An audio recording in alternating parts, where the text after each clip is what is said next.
guys, Amanda here for my wonderful YouTube channel, Amanda Reading. Today I wanted to share this book called Princess Academy by Shannan Hale. On the cover it says that she's the author of Goose Girl, and it has this absolutely gorgeous cover. I got this book from my local public library. This is, I want to say it's like the first edition, because I know now if you go out and you buy Princess Academy, the cover has changed. It's a little different. It's an amazing fairy tale, and I loved the book when it came out. I read it, and actually let me see when this book came out.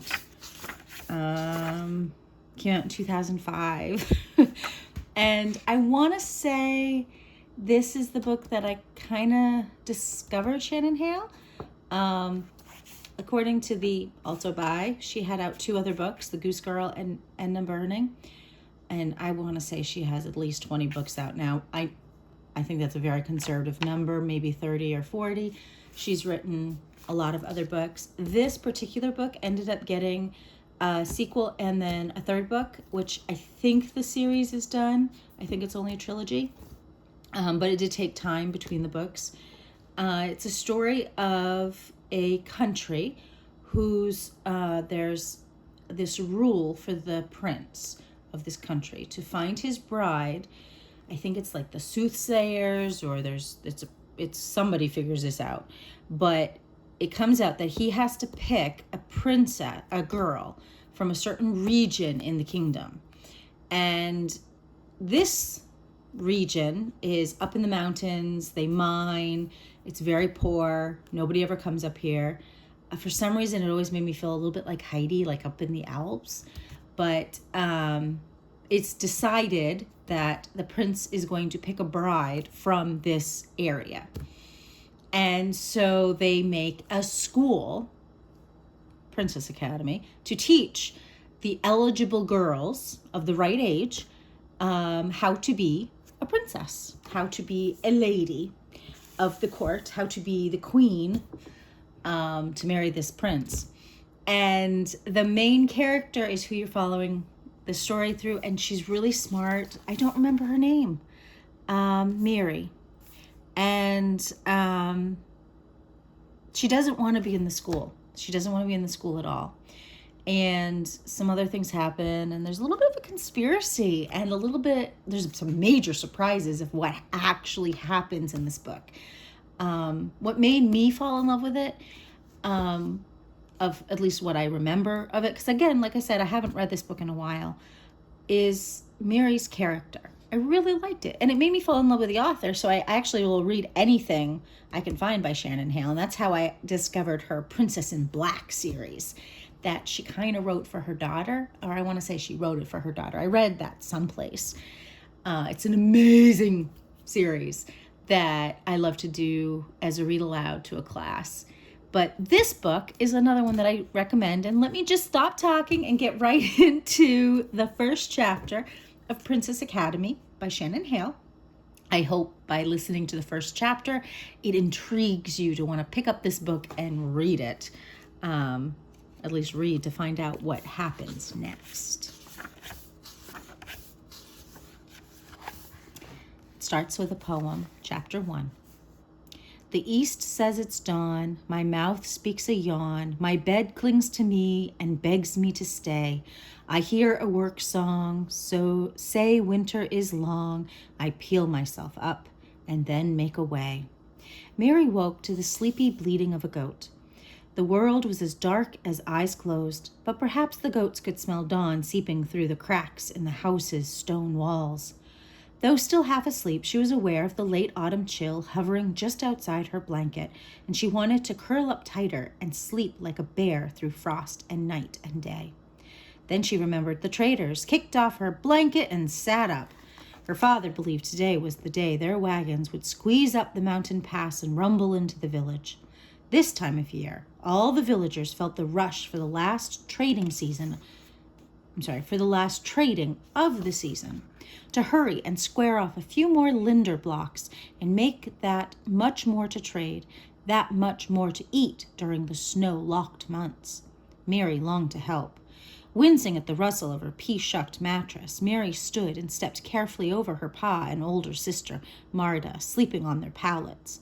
For a week she had harbored an anxious hope to run to the quarry today and be all ready at work when her pa arrived. Perhaps then he might not send her away.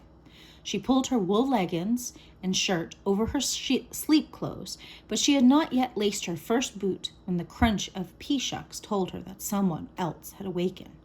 Pa stirred the hearth embers, and added goat dung. The orange light brightened, pushing his huge shadow against the wall.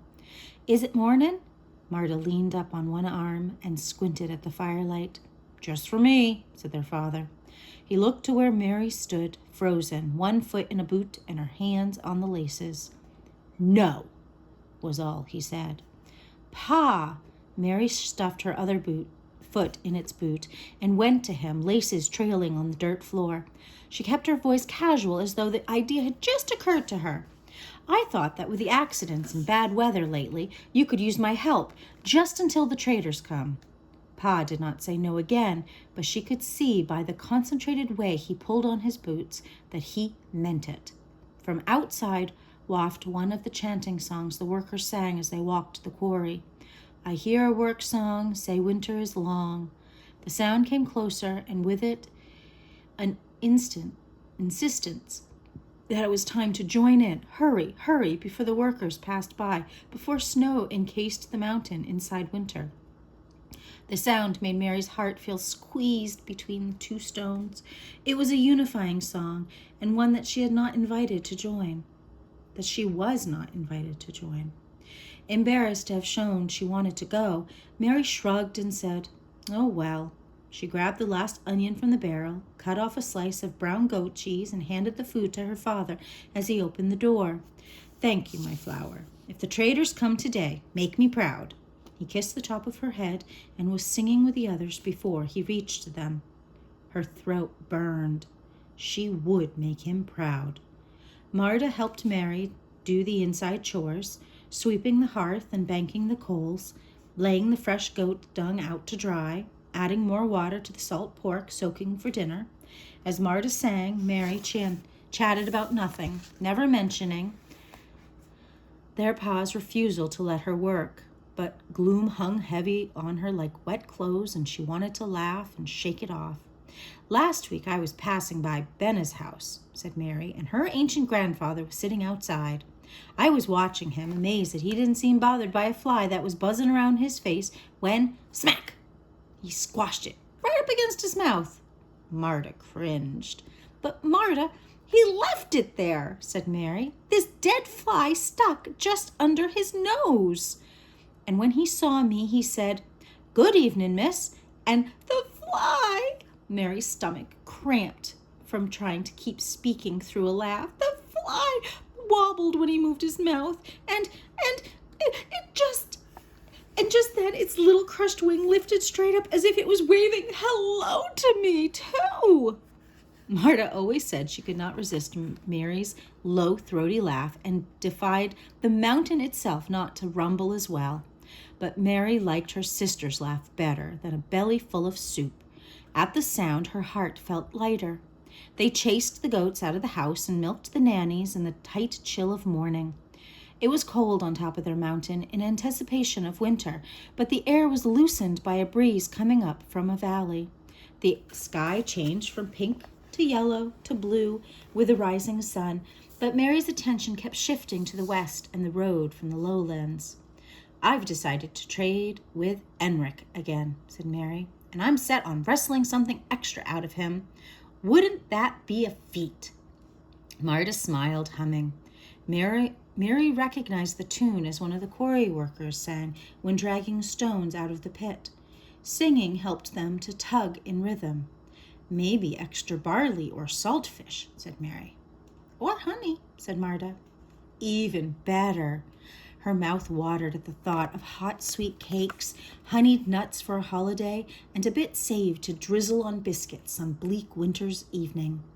At her pa's request, Mary had taken charge of trading for the past 3 years. This year, she was determined to get that stingy lowlander trader to give up more than he had intended. She imagined the quiet smile on Pa's face when she told him what she had done. "I can't help wonderin'," said Marta, holding the head of a particularly grumpy goat while Mary did the milking. "After you left, how long did the fly remain?" At noon, Marta helped to At noon, Marta left to help in the quarry. Mary never spoke about this daily moment when Marta went and Mary stayed behind. She would never tell how small and ugly she felt. "Let them all believe I don't care," thought Mary, "because I don't care. I don't." When Mary was 8 years old, all the other children her age had started to work in the quarry, carrying water, fetching tools, and performing other basic tasks.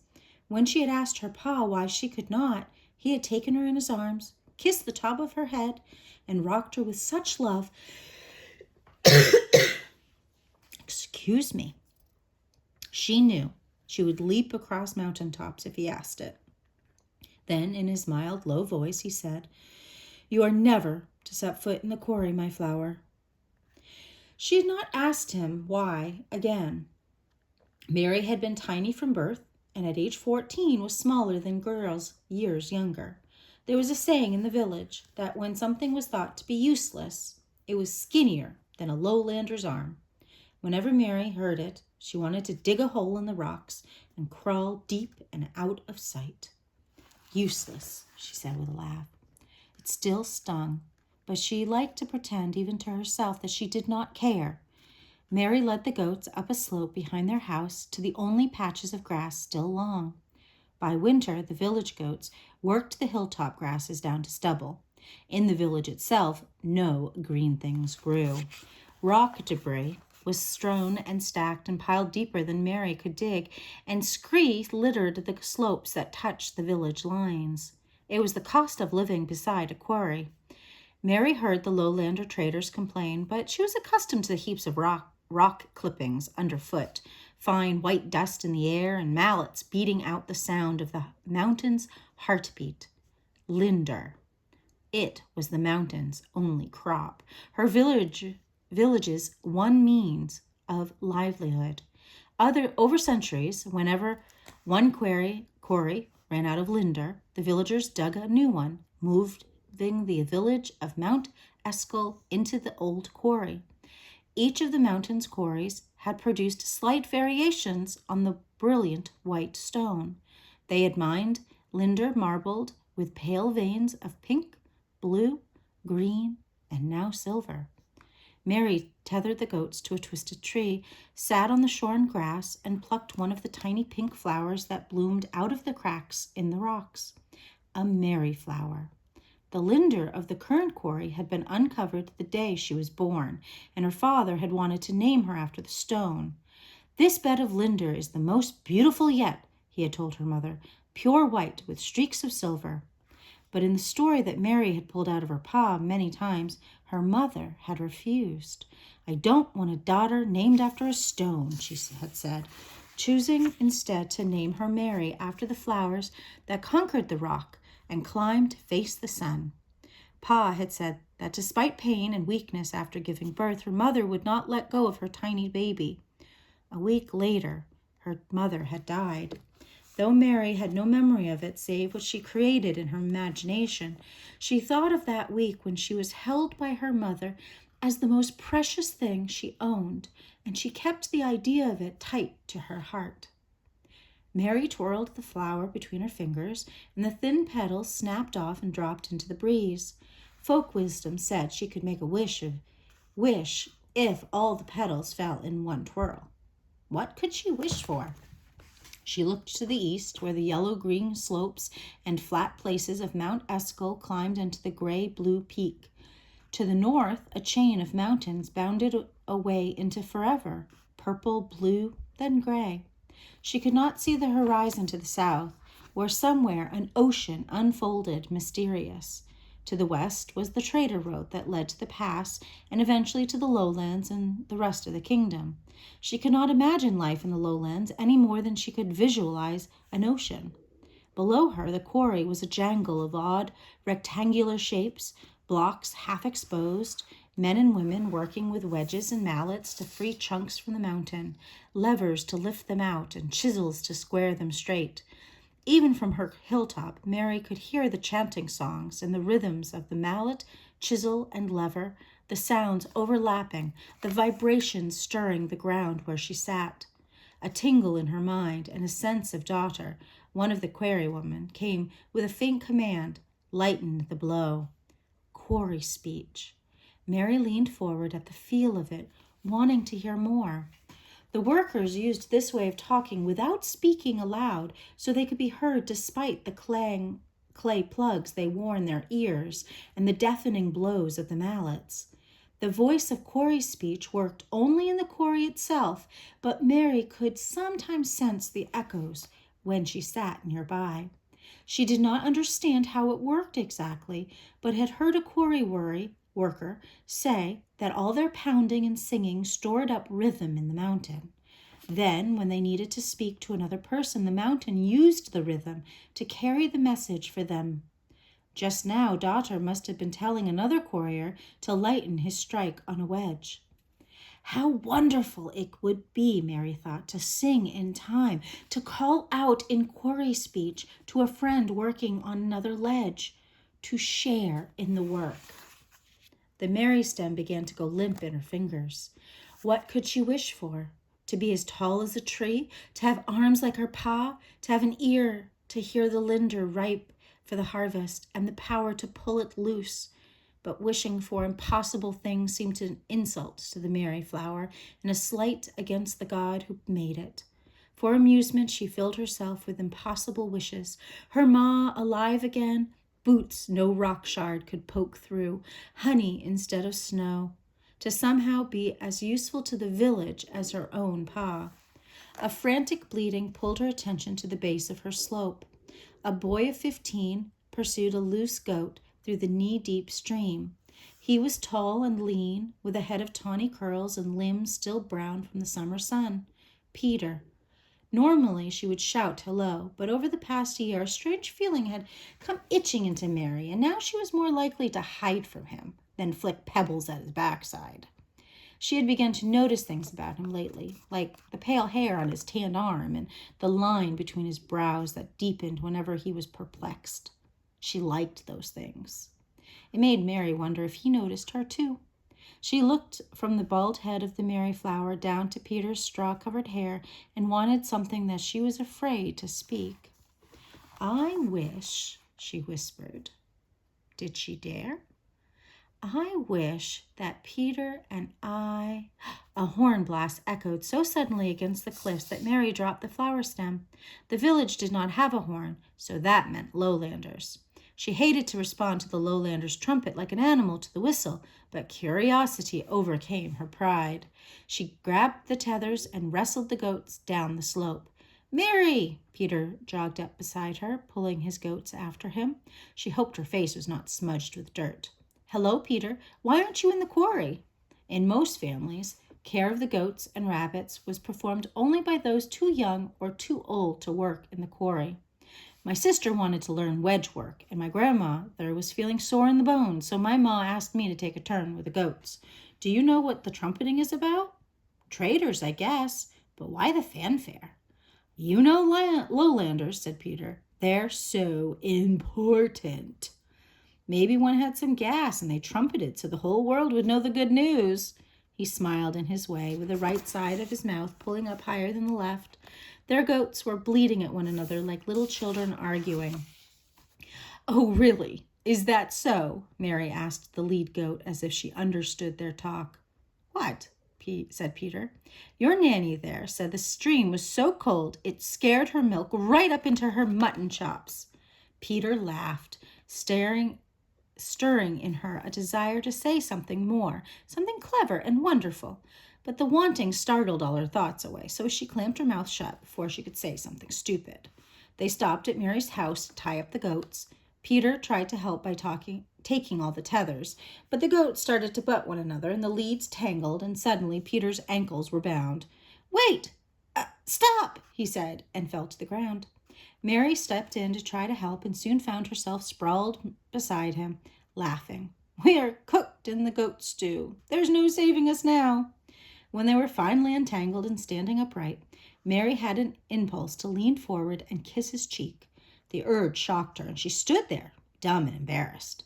"That was a mess," he said. "Yes." Mary looked down, brushing the dirt and gravel from her clothes. She decided she had better tease him quickly in case he had read her thoughts. "If there's one thing you're good at, Peter Dotterson, it's making a mess. That's what my mom always says, and everyone knows she's never wrong." Mary realized that the quarry was silent, and the only pounding she heard was her own heartbeat in her ears. She hoped Peter could not hear it. Another trumpet blare roused them to urgency, and they set off running. The trader wagons were lined up in the village center, waiting for business to begin, but all eyes were on a painted blue carriage that rolled into their midst. Mary had heard of carriages, but had never seen one before. Someone important must have come with traders. "Peter, let's watch from—" Mary started to say, but just then, Benna and Leanna shouted Peter's name and waved him over. Benna was as tall as Peter, with hair browner than Mary's that hid her waist when loose, and Leanna, with her large eyes, was acknowledged to be the prettiest girl in the village. They were 2 years older than Peter, but lately he was the boy they most preferred to smile at. "Let's watch with them," said Peter, waving, his smile suddenly shy. Mary shrugged. "Go ahead." She ran the other way, weaving toward the crowd of waiting quarry workers to find Merida, and did not look back.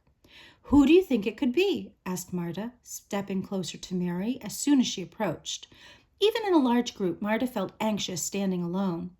"I don't know," said Essa, "but my ma says a surprise from a lowlander is a snake in the box." Essa was slender, though not as small as Mary, and shared the same tawny hair with her brother Peter. She was eyeing the wagon, her face scrunched suspiciously. Marta nodded. Daughter, Essa and Peter's mother, was known for her wise sayings. "A surprise," said Frid. She had shoulder-length black hair and an expression of near constant worriment. Though only 16, she was nearly as broad-shouldered and thick-armed as any of her 6 big brothers. Who could it be? Some rich trader? One of the traders looked their way with patronizing smile. "Clearly, it's a messenger from the king." "The king?" Mary felt herself gawk like a coarse mountain girl, but she couldn't help it. No one from the king had been to the mountain in her lifetime. "They're probably here to declare Mount Eskel the new capital of Daneland," said the trader. "A royal palace will fit nicely in the quarry," said the second trader. "Really?" Frid asked, and both traders snickered. Mary glared at them, but did not speak up, afraid of sounding ignorant herself. Another trumpet blared, and his brightly dressed man stood on the driver's bench and yelled in a high, strained voice, "I call your ears to hearken the chief delegate of Daneland." A delicate man with a short, pointed beard emerged from the carriage, squinting in the sunlight that reflected off the white walls of the old quarry. As he took in the sight of the crowd, his squint became a pronounced frown. "Lords and ladies of—" He stopped and laughed, sharing some private joke with himself. "People of Mount Eskel, as your territory has no delegate at court to report to you, His Majesty the King sent me to deliver you this news." A breeze tapped his hat's long yellow feather against his brow. He pushed it away. Some of the younger village boys laughed. "This past summer, the priests of the Creator God took counsel on the birthday of the prince. They read the omens and divined the home of his future bride.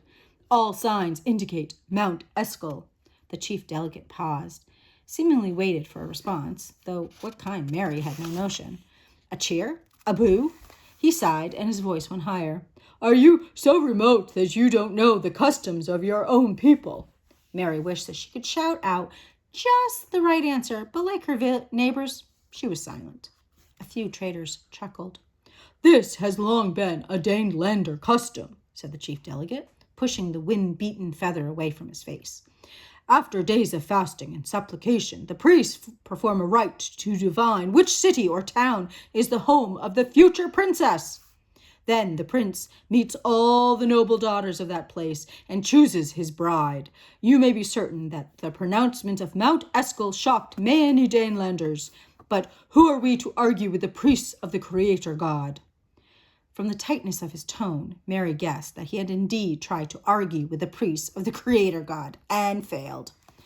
As is the tradition, the king commanded an academy to be created for the purpose of preparing the potential young ladies. Though law dictates that the academy be formed in the chosen town, your village does not, he squinted and looked around, indeed, does not have any buildings of appropriate size for such an undertaking. Given these circumstances, the priests agreed the academy could be lodged in the old stone minister's house near the mountain's pass. The king's servants are even now preparing it for use. The wind tapped the feather on his cheek. He swatted it like a bee. On the morrow, all the girls in this village, aged 12 to 17, are ordered to the academy to prepare themselves to meet the prince. 1 year from now, the prince will ascend the mountain and attend the academy's ball. He himself will select his bride from among the girls of the academy. So let you prepare. The Ufdra thrust the feather into his eye. He tore it from his hat and threw it to the ground, but the wind snatched it up and sent it flying out of the village, over the cliff and away. The chief delegate was back in his carriage before the feather was out of sight.